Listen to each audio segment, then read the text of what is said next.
कहानी की स्टार्टिंग में हमें हमारे मेन कैरेक्टर को दिखाया जाता है जिसे किसी ने हॉलीवुड के साइन बोर्ड पर उल्टा करके बांध रखा होता है, जिस कारण हमारा मेन कैरेक्टर चिल्ला चिल्ला कर हेल्प मांग रहा होता है और ये सीन यहीं कट होता है। अब हमें एक ओल्ड वुमेन के घर का सीन दिखाया जाता है जहाँ एक सेल्समैन आकर बोलता है आजकल इस एरिया में पानी पीने लायक बिल्कुल भी नहीं है और रिपोर्ट के हिसाब से टैप वाटर पीने से बहुत सी बीमारियां हो सकती है, तो क्यों ना आप मुझसे ये वाटर प्यूरिफायर खरीद लो और ये उतना महंगा भी नहीं है। ये सुनकर वो बूढ़ी औरत उस सेल्समैन को घर से धक्के मारकर निकाल देती है और बाद में कुछ सोचकर वो बूढ़ी औरत वाटर चेकिंग इंस्पेक्टर को बुलाती है, जो और कोई नहीं हमारा मेन कैरेक्टर होता है। वो आता ही वाटर लेवल चेक करके बताता है कि मैडम पानी का लेवल बिल्कुल ठीक है, आप इसे पी सकती है। तब वो बूढ़ी औरत बोलती है क्या ये बच्चों के लिए ठीक है, क्योंकि मेरी बेटी अक्सर अपने न्यू बॉर्न बेबी के साथ आती है। तब हमारा मेन कैरेक्टर बोलता है अगर ऐसी बात है तो मैं ये प्यूरिफायर लगा देता हूँ जो 99.9% जर्म्स को किल कर देगा, लेकिन हाँ ये थोड़ा महंगा है। तब वो बूढ़ी औरत बोलती है आजकल मेडिकल हेल्थ की भी कोई कीमत होती है, और इसी तरह हमारा मेन कैरेक्टर उस मशीन को महंगे दाम में बेच देता है और ये सीन यहीं कट होता है। अब हमें उसी स्टार्टिंग वाले सेल्समैन को दिखाया जाता है जो हमारे मेन कैरेक्टर के पास आकर बोलता है तुमने उस खड़ूस बुढ़िया को पटाया कैसे, उसने तो मुझे घर से निकाल दिया था,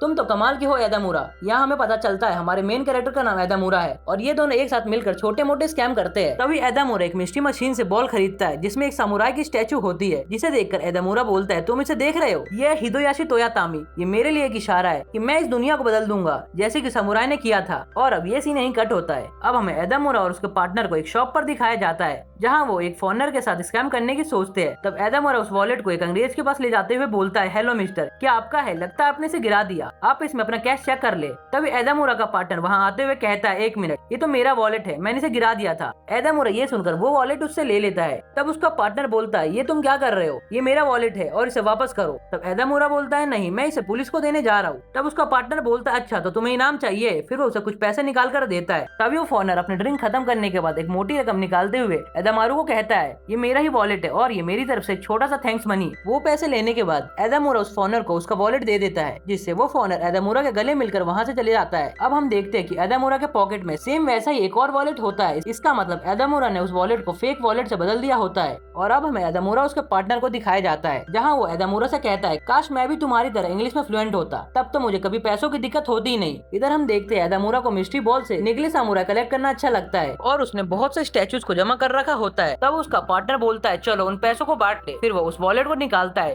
तो देखता है उसमें सिर्फ न्यूज़पेपर बिल्स होते हैं जिसे एदामुरा ने उस फॉरेनर को दिया था। वो सोचता ये हो ही नहीं सकता, उस अंग्रेज ने इस वॉलेट को मुझसे बदल लिया हो, मैंने आज तक ऐसी गलती कभी नहीं की। वो सब ये सोचकर पैनिक कर रहे होते हैं। तभी वो देखते हैं उनके घर के बाहर बहुत से डिटेक्टिव खड़े होते हैं, जिन्हें देखकर एदामुरा और उसका पार्टनर भागने की तैयारी करने लगते हैं। एदामुरा अपने सारे स्टैचूज और कुछ जरूरत की चीजों को इकट्ठा कर लेता है और अपने पार्टनर को दूसरी तरफ से भागने को कहता है। फिर एदामुरा खिड़की से कूदकर जैसे तैसे पुलिस से बचकर एक छत से दूसरी छत कूदकर गली से निकल जाता है और जाकर एक कार में बैठ जाता है और देखता है वही फॉरेनर उस गाड़ी में बैठा होता है। तब वो फॉरेनर उसे एक बार फिर से वॉलेट देने के लिए थैंक्स बोलता है। तब एदामुरा बोलता है एक्सक्यूज मी, तुमने मेरा वॉलेट कैसे लिया। तब वो फॉरेनर बोलता है लेकिन तुमने खुद मुझे मेरा वॉलेट दिया था। तब एदामुरा कहता है अच्छा तो तुम भी मेरी लाइन में हो। तब फॉरेनर बोलता है मुझे ज्यादा जापानीज नहीं आती तो तुम मुझसे इंग्लिश में बात कर सकते हो। तब एदामुरा बोलता है तुम एक स्कैमर हो। फिर वो फॉरेनर बोलता है नहीं मैं एक ट्रेडर हूँ। तब एदामुरा मुंह बनाते बोलता है अच्छे तुम एक ट्रेडर हो। तब फॉरेनर उसे कैंडी देते हुए बोलता है ये तुम रख सकते हो, जापानीज कैंडी बहुत ज्यादा डिलीशियस होती है। तब एदामुरा बोलता है ये बताओ हम कहाँ जा रहे हैं। तब फॉरेनर बोलता है हम हानेदा एयरपोर्ट जा रहे हैं, उसके बाद एलए यानी लॉस एंजलिस। तब एदामुरा ये सुनकर सोचता है ठीक ही है, पुलिस से बचने के लिए एक अच्छी जगह है। फॉरेनर ये सुनकर थोड़ा खुश होता है। अब हमें एदामुरा को एयरपोर्ट पर दिखाया जाता है जो किसी चीज को कपड़े में लपेट कर एक कपल के बैग में डाल देता है और काउंटर पर जाकर एक एलए की टिकट खरीदता है। तब काउंटर लेडी कहती है एलए की प्लेन फुल है तो क्या मैं आपको वेटिंग में डाल दूं। तब एदामुरा कहता है हाँ कर दो, मुझे लगता है कोई ना कोई अपनी टिकट कैंसिल करेगा। अब हमें उसी कपल को चेकिंग काउंटर पर दिखाया जाता है जिसके बैग में चाकू निकलता है, जिससे उन्हें सिक्योरिटी पर्पस के लिए फ्लाइट कैंसिल करना पड़ता है और उनकी सीट एदामुरा को मिल जाती है। कहना पड़ेगा बंदे में दिमाग तो है। इधर ये सब सिनेरियो देखकर वो फॉरेनर हंसने लगता है। अब एदामुरा और फॉरेनर सीधा टोक्यो से एलए पहुंच जाते हैं। एदामुरा लॉस एंजलिस पहुंचकर सोचता है अब मुझे कहाँ जाना चाहिए। तभी उसे वो फॉरेनर दिखता है जो अपने कार में बैठते हुए एदामुरा को बाय बोलता है। तब एदामुरा तेजी में जाकर उसके कार में बैठ जाता है और बोलता है तुम मुझे आगे तक तो छोड़ ही सकते हो। ये सुनकर वो उसकी बात मान जाता है। अब वो दोनों एक लंबे ट्रैफिक में फंस जाते हैं। तब वो फॉरेनर उससे पूछता है आखिर तुम कब तक मेरा पीछा करोगे। तब एदामुरा बोलता है जब तक तुम मेरे पैसे वापस नहीं करते। फिर फॉरेनर बोलता है लेकिन तुम्हें नहीं लगता मेरे वॉलेट से ज्यादा पैसे तुमने प्लेन के टिकट्स पर खर्च कर दिए। तब एदामुरा बोलता है मैं जापान का एक टॉप कॉन आर्टिस्ट हूँ यानी ठग हूँ और मैं अपने पैसे कैसे भी निकलवा के रहूंगा। ये सुनकर वो फॉरेनर हंसने लगता है। ये देखकर एदामुरा गुस्से में बोलता है आखिर तुम हंस क्यों रहे हो। तब फॉरेनर बोलता है तुम्हारी भाषा थोड़ी अजीब है, दरअसल तुम्हारा एक्सेंट बहुत ही फनी है, ऐसा लगता है जैसे तुम लैंग्वेज को मिलाकर बोल रहे हो, आखिर तुमने इंग्लिश कहाँ से सीखी। ये सुनकर एदामोरा गुस्से में उसका कॉलर पकड़ लेता है और बोलता है, तू मेरा दिमाग खराब मत कर, नहीं तो मैं तेरा दिन खराब कर दूंगा, समझा, हंसना बंद कर। लेकिन वो फौरन हंसना बंद नहीं करता। तभी कार की एलईडी पर एक न्यूज आती है जिसे देखकर वो दोनों चुप हो जाते हैं, जिसमें बताया जाता है एडी कसानो जो एक बहुत ही बड़ा मूवी प्रोड्यूसर है, उसे आज जेल से जमानत मिल गई है, वो भी बहुत ही बड़ी रकम पे करने पर। फिर एडी कसानो बोलता है, इस देश में मूवी इंडस्ट्री को विकसित करना जरूरी है। तब एदामोरा ये देखकर पूछता है, ये कौन है? तब वो फॉनर बोलता है, ये अपने एक बहुत ही फेमस सीरीज के लिए फेमस है। तब एदामोरा बोलता है, मैंने इसका नाम तो नहीं सुना। तभी ट्रैफिक का सिग्नल ग्रीन हो जाता है। तब वो फॉनर बोलता है, चलो फाइनली मुझे अब काम पर चलना चाहिए। ये सुनकर एदामोरा बोलता है, अच्छा तो तुम्हारा क्लाइंट कौन है? तब वो फॉनर बोलता है, वो मेरे इस प्रोडक्ट को देखना चाहता है जिसे मैं जापान से लेकर आया हूँ। तब एदामोरा खुश होते हुए बोलता है, चलो मैं तुम्हारे साथ बिजनेस करता हूँ, मैं तुम्हारे इस प्रोडक्ट को तुमसे ज्यादा महंगे दाम पर बेच के दिखाऊंगा।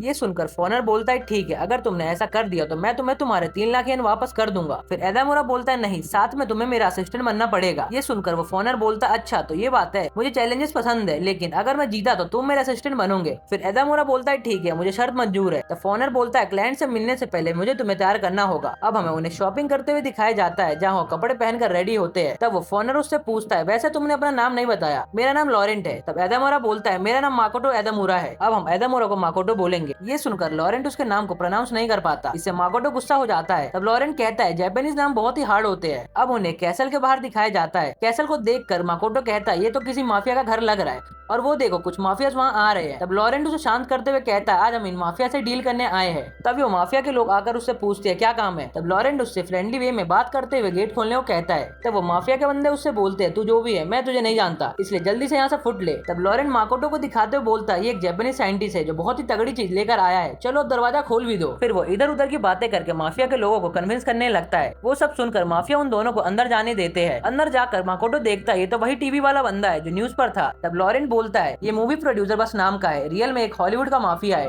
ये सुनकर माकोटो बोलता है, तुम इस जैसे माफिया के बंदे को ठगने की सोच रहे हो? आखिर तुम इसे क्या बेचने जा रहे हो? तब लॉरेंट अपने जेब से वही जापानीज कैंडी का डब्बा निकालते हुए कहता है, मैं ये बेचने आया हूँ। तब माकोटो ये देखकर बोलता है, तुम इस गुंडे को कैंडी बेचने आए हो? तब लॉरेंट बोलता है, हाँ, मैं इस कैंडी की कीमत 5 की उम्मीद कर रहा हूँ। तब माकोटो बोलता है, तुम्हें लगता है तुम उसे 500 में बेच पाओगे? तब लॉरेंट बोलता है, नहीं, मैं इससे 5 मिलियन कमाने की सोच रहा हूँ। ये सुनकर माकोटो शॉक्ड होकर बोलता है, तुम इस जापानीज कैंडी को 60 करोड़ येन में बेचने वाले हो? तुम मेरी टांग खींचना बंद करो। तब लॉरेंट बोलता है, अब हमारा काम स्टार्ट करने का टाइम आ गया है। फिर लॉरेंट एडी के पास जाकर बोलता है, तुम्हारे लिए पिछले कुछ दिन मुश्किल थे। तब एडी बोलता है, जेल में समय बहुत जल्दी बीत जाता है, उसे भूल जाओ और जरा एक बार इस बेकार से स्क्रिप्ट को देखो। तुम्हें लगता है मैं इस जैसी बेकार स्क्रिप्ट को फंड करूं? तभी एडी का बंदा एक लड़की को बोलता है, एवी उठ जाओ और जाकर हमारे गेस्ट के लिए कुछ ड्रिंक लेकर आओ, जिसे एदामुरा और लॉरेंट देखने लगते हैं। तब एडी बोलता है, ये मेरे कैसल की न्यू लड़की है, ये सब कुछ में बढ़िया है, लेकिन जब ये अपना मुंह खोलती है तब सब कुछ खराब कर देती है। तब लॉरेंट बोलता है, वैसे टॉप क्लास की है, इसे तो रेड कारपेट में मौका मिलना चाहिए।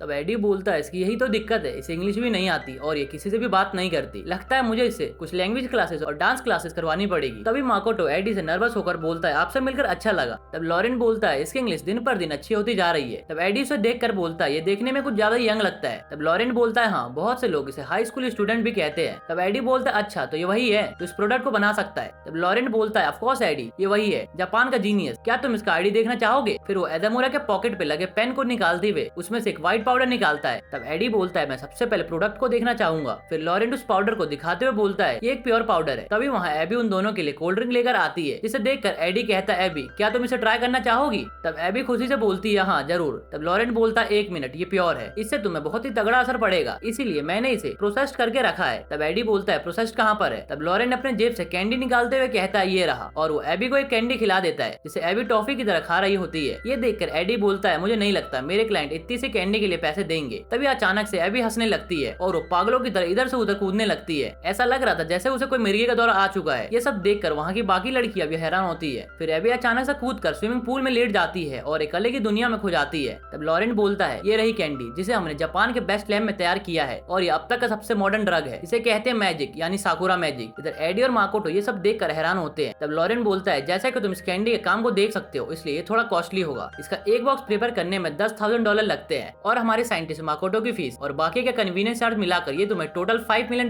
में पड़ेगा, और वो भी कैश। ये सुनकर एडी कहता है, ये रकम कुछ ज्यादा ही सरप्राइजिंग है। तब लॉरेंट बोलता है, वेल सरप्राइजिंग तो हमारा ड्रग भी है, इसे आप कभी भी ट्रांसपोर्ट कर सकते हो क्योंकि ये पॉकेट साइज में है, और हाँ, ये ड्रग टेस्ट में कभी भी शो नहीं होगा कि तुमने ड्रग ले रखे हैं, और गलती से यूरिन टेस्ट में शो हो जाए, लेकिन चांसेस बहुत कम है। अगर तुम ये हमसे खरीदोगे तो हॉलीवुड इंडस्ट्री के ऑलमोस्ट सारे लोग तुमसे डील करेंगे, और हाँ, ये मत भूलना कि ये सब पॉसिबल हो पाया हमारे जापान के जीनियस माइंड साइंटिस्ट माकोटो के कारण। इधर माकोटो सोच रहा था आखिर यहाँ चल क्या रहा है, ये मुझे ड्रग डील में यूज कर रहा है। तभी लॉरेन बाकी के लड़कियों से पूछता है कौन कौन इस ड्रग को ट्राई करना चाहेगा। तब सारी लड़कियां वहाँ भागकर माकोटो के पास आ जाती है। तब लॉरेन बाकी के सारे कैंडी माकोटो के मुंह में डाल देता है और कहता है ये देखो, माकोटो ने सारे कैंडी खा ली है। इधर माकोटो अपने और लॉरेन के हाथ में घड़ी देखकर समझता है अब तक उसने जितनों को भी ठगा उन सब ने सेम घड़ी पहनी थी, यानी ये सब इस लॉरेन का प्लान था माकोटो को अपने ड्रग डील में यूज करने का। ये सब सोचकर वो पागलों की तरह भागने लगता है और उस कैंडी के डब्बे को लॉरेन से छीन कर कैसल से बाहर भागता है। इधर बाकियों को लगता है कि ये असर सारा उस ड्रग का है। माकोटो जैसे जैसे एडी के गार्ड से बचकर उधर उधर कूद कर वहाँ से भाग जाता है। इधर एडी ये सब देख कर बोलता है तुम्हारा प्रोडक्ट है तो जबरदस्त, मुझे डील करने में खुशी होगी। तब लॉरेंट बोलता है ठीक है, मैं माकोटो को वापस ले आऊंगा। तब लॉरेंट एडी से पूछता है क्या मैं एबी को कुछ दिन के लिए अपने पास रख सकता हूँ। तब एडी हाँ में जवाब देता है। इधर माकोटो वहाँ से भाग कर गली में आकर लॉरेंट को बुरा भला बोल रहा था। तभी लॉरेंट वहाँ आकर बोलता है मैं इतना भी बुरा नहीं हूँ। तब माकोटो बोलता है तुम्हें कैसे पता चला कि मैं यहाँ पर हूँ। तब लॉरेंट उसे उसके पेन की तरफ इशारा करता है जिससे उसे पता चलता है कि उसके पेन में जीपीएस है। फिर माकोटो लॉरेंट से बोलता है आखिर तुम कौन हो, तुमने मुझे एक ड्रग म्यूल की तरह यूज किया,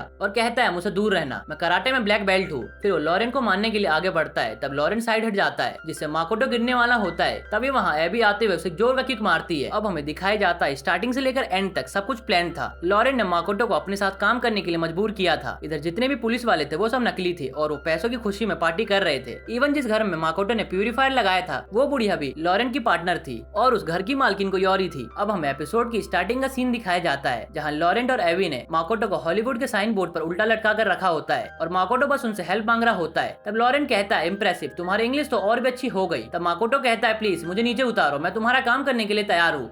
और इसी के साथ ये एपिसोड यहीं खत्म हो जाता है।